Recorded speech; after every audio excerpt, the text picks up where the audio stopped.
Baik, kita lanjutkan membahas soal fisika yang pernah keluar di SIMAK UI.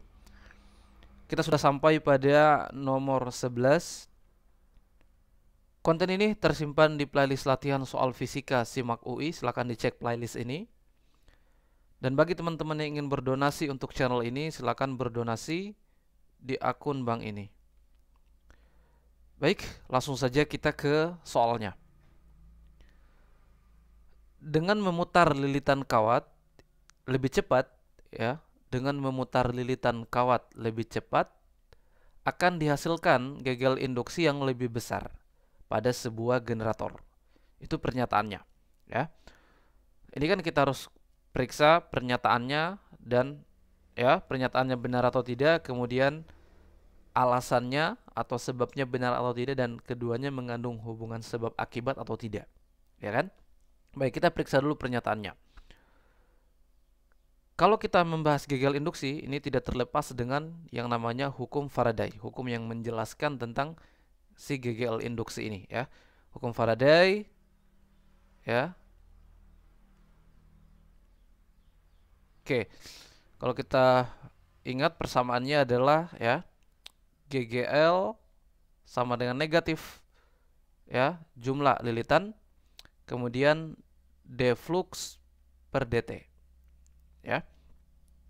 Oke.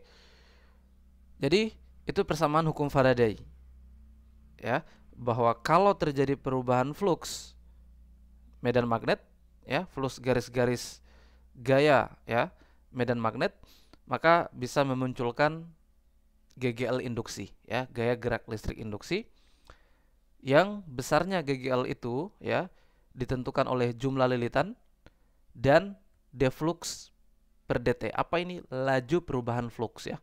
Jadi D flux per dt ini adalah laju perubahan. Semakin cepat perubahan itu terjadi, maka GGL-nya semakin besar, ya. Jadi maka, nah, dan tanda negatif ini adalah hukum Lenz, ya. Hukum Lenz. Silakan adik-adik lihat kembali tentang hukum Lenz. Oke. Maka di sini dengan memutar lilitan kawat lebih cepat. Artinya kalau memutar lilitan kawat lebih cepat, maka perubahan fluksnya akan lebih cepat, kan? Perubahan fluksnya lebih cepat pula. Maka gagal induksi yang dihasilkan lebih besar. GGL-nya lebih besar. Oke, pernyataannya benar, ya. Dengan memutar lilitan kawat lebih cepat, artinya di situ laju perubahan fluksnya lebih cepat, ya, D flux per dt-nya lebih cepat, lebih besar, ya. Maka, ya, GGL-nya juga menjadi besar, ya. Oke. Jadi pernyataannya benar, ya. Dan ini diaplikasikan pada sebuah generator. Oke, sekarang kita perhatikan alasan atau sebabnya. Jadi yang pertama, pernyataannya benar, ya, sesuai hukum Faraday.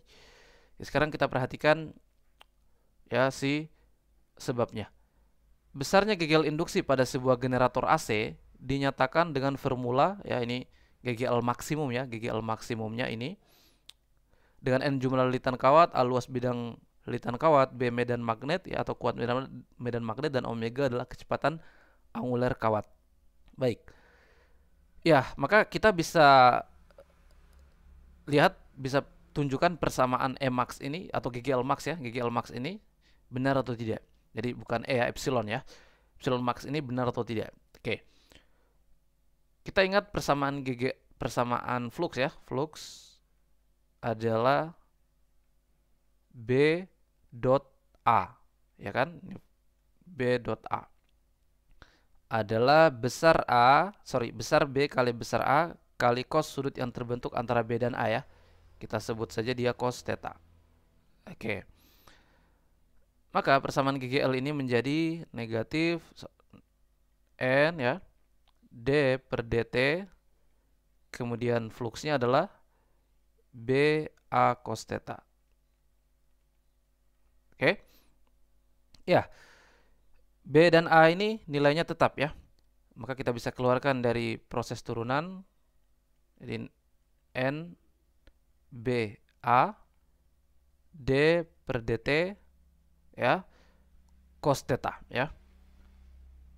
Cos theta.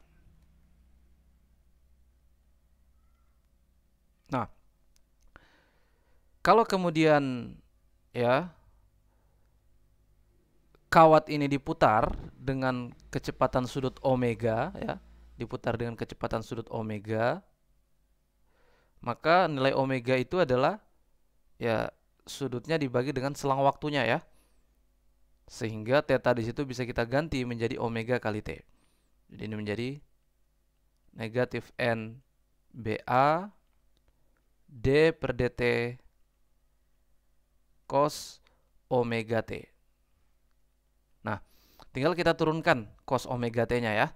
Oke, kalau adik-adik lupa, ini bukan turunan biasa, ya. Ini kita harus menggunakan, ya, aturan rantai, ya, aturan rantai. Nah, gimana tuh? Ya, kita coba cari dulu cos omega t-nya di luar persamaan itu, ya. Oke, kita tuliskan saja di sini. Ya, kita misalkan omega t itu sebagai u, ya, omega t. Maka, ya, d per dt, jadi ini cos u, ya, cos u, gitu, ya, bisa kita jadikan menjadi d per du, ya, ini cos u tadi, kali du per dt, ya kan? Ini kita namanya aturan rantai, ya. Nah, maka ini kan, ya, sama saja kan? Maka, ya, turunannya sin adalah cos. Turunannya cos adalah negatif sin, ya, negatif sin u du per dt, ya, turunannya omega t terhadap t adalah omega, ya kan?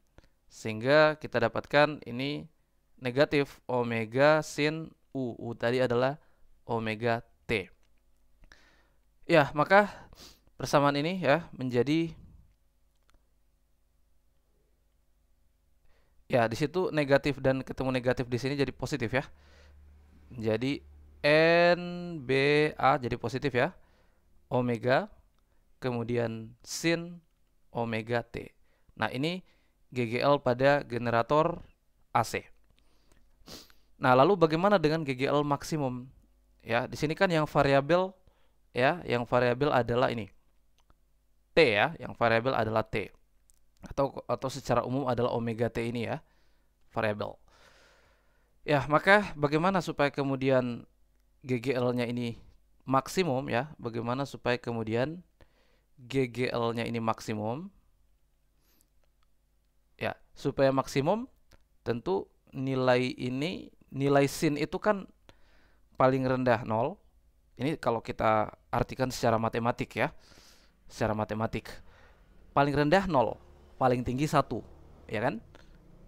Maka supaya nilai GGL itu maksimum, ya tentu harus 1 nilainya, ya.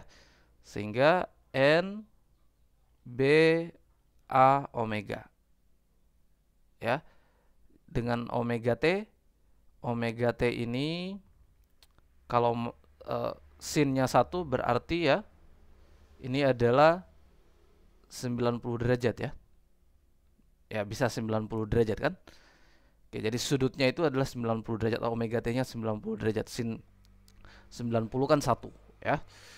Oke, jadi GGL maksimalnya adalah NBA omega. Kita perhatikan sini NBA omega sama, ya.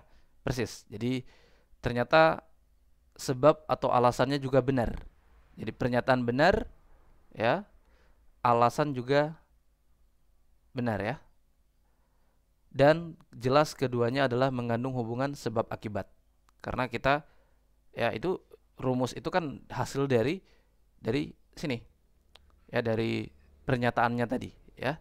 Keduanya mengandung hubungan sebab akibat. Jadi di opsinya, ya, yang benar adalah A, ya. Pernyataan benar, alasan atau sebab benar, dan keduanya mengandung hubungan sebab akibat. Oke, N B A omega itu GGL maksimumnya.